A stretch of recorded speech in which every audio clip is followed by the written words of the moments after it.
Utah Jazz specifically, what do you think of Walker Kessler? A lot of teams messed that one up. Definitely say that. So I wanted my Bulls to get him so badly. Yeah, and I'll admit, when the Timberwolves drafted him, I was actually kind of stoked because I thought it was so cool, and then we traded him. But in the 126-125 win the Utah Jazz had over the Minnesota Timberwolves, there was we were winning this game, and then we just let him back in. Walker Kessler was insane.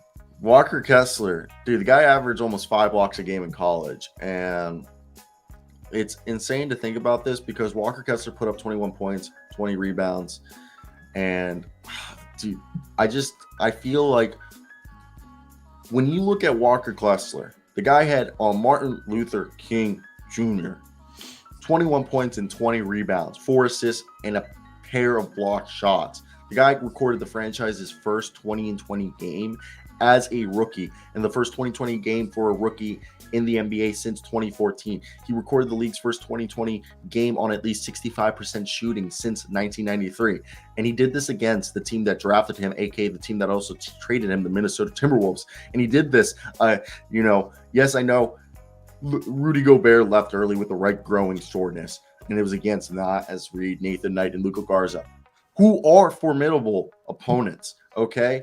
And it's unbelievable to think about. This is a guy, Kessler Edwards, who's arguably becoming one of the best rim protecting bigs in the league, okay? Yes, he's struggled with foul trouble, but he's starting to figure out how to play without fouling, okay? At times he's gotten himself, like, to be able to, like, he's beats himself up, but he's able to beat himself up but not let it affect his play and move on and get to there. You can tell that Kessler's a perfectionist and a guy that Will Hardy's imploring to, realize his defensive potential, and the competitiveness is there. The drive is amazing.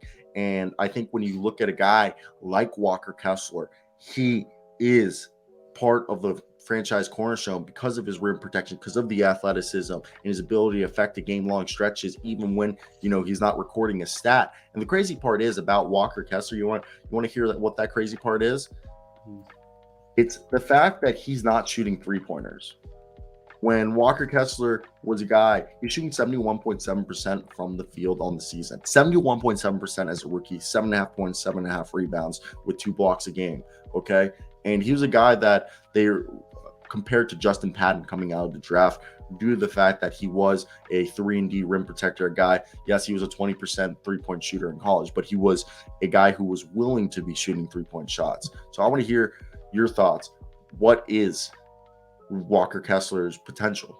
What do you think of Walker Kessler, Jackson? I didn't know that was his draft projection. I never viewed this man as a shooter, but I mean, Rudy Gobert, I know the injury doesn't help, but Walker Kessler's kind of single-handedly making that look like one of the worst trades ever. It's so bad, dude. It is so bad. Utah snagged Walker, and it's almost as if Rudy never left, but they improved. Was averaging almost 4 blocks in the last 5 games. He had didn't he have 7 blocks a couple of games ago? Yeah. He had 7 blocks against your Orlando Magic. He's finally starting to play a bigger amount of minutes. I know it started a little bit slow. In technically less than 20 minutes a game, he's averaging 2 blocks on the year. So this is a permanent dog. Like not like a little bit 2 blocks. No, he's averaging just 2 blocks exactly a game. Yeah. In 20 minutes. In 20 minutes. So his future is bright. And I remember we would talk about him all the time, and I think he went severely under the radar in the NBA draft. I mean, yeah, he averaged 4 blocks. Well, there was questions about his athleticism. Would he be able to block shots at an NBA level? Yeah, I think he's proven that, yes, he could. Yes, he very well can. And the other thing is when you look at Walker Kessler, I think he was a guy like Walker Kessler. I think I don't want to like insinuate this, but I think because people were like he was a white big man, and I don't want to assume that people like it's not racism, but there's like just a little bit of prejudice that like because he's a white big guy, he's not going to be able to be athletic enough to rim protect in the NBA because he doesn't look like a Miles Turner or like a Jericho Sims, one of those Texas guys who just jumps out the gym. But this guy is just one of the best, drop coverage, sliding his feet, and getting into position. That's why he's a good rim protector, because he knows how to position, knows how to play. And yes, the offense isn't there right now, but this guy is looking like he could be at the very least a better version of Jakob Pertl. Okay, and that's a top 10 center in the NBA. That's a great basketball player that I think any team would want. And the fact that he's on the Utah Jazz on a rookie deal, meaning that he's going to be here at least for the next 4 seasons because they also have that qualifying offer, is ridiculous. This is a guy that I think might end the season as a top 10, shots blocked for the year. And that right there is ridiculous to think about in my mind because of his ability to just affect a game with his shot blocking. So I think that's pretty cool. What are your thoughts? Like, do you think me being over? That's pretty cool. Do you think the Jakob Pertl is a good comparison? I think he could be a better version of a Jakob Pertl. Nah, no. You don't think that's good? Maybe one day. I don't. Yeah. You don't like he's Well, I mean, Jakob didn't. Yeah, I guess that's a fine point because I think a lot of people assume Jakob Pertl has been this type of stud for several years since he got into the league, and that wasn't quite the case statistically, especially. But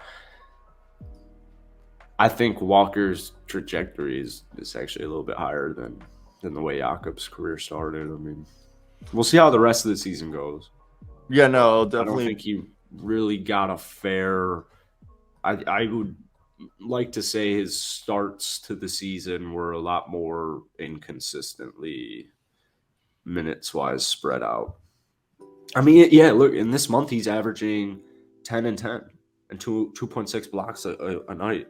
That's crazy that Walker Kessler's averaging 10 points and 10 rebounds a night and 2.6 blocks. And, we also know that over the last few games, it's basically been like 4 blocks a night. It's been absolutely ridiculous, his impact on the NBA game, with the fact that he's a guy that at a rookie, okay, we know. I think it's also the fact that he was a 5-star recruit, something people forget about. He's a guy who went to UNC, one of the best basketball, teams in the country, and then transferred to Auburn because it just didn't work. And I think that's why he slept. Everyone was like, oh, we saw you at UNC. You were trash at UNC.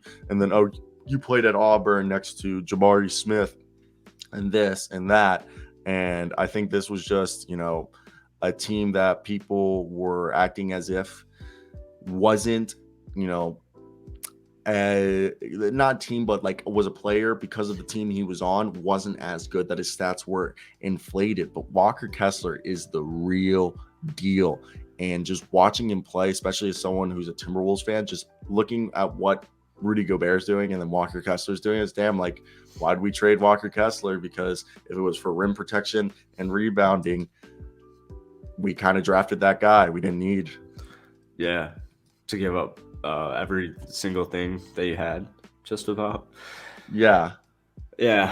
Man, it's kind of cool. It's so cool having Jabari and Walker. That was probably fun to be going to Auburn last year. Oh, my Auburn cup's over there. My Auburn. It's my water cup.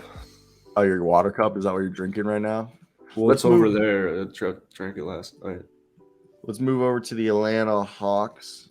My favorite. John Collins trade update. John Collins trade update? No, I mean, we talked about it yesterday about the 3-team trade, but besides that, there isn't much. But we're going to talk about DeJounte. Sorry. We're going to talk about it anyways. I'm just kidding.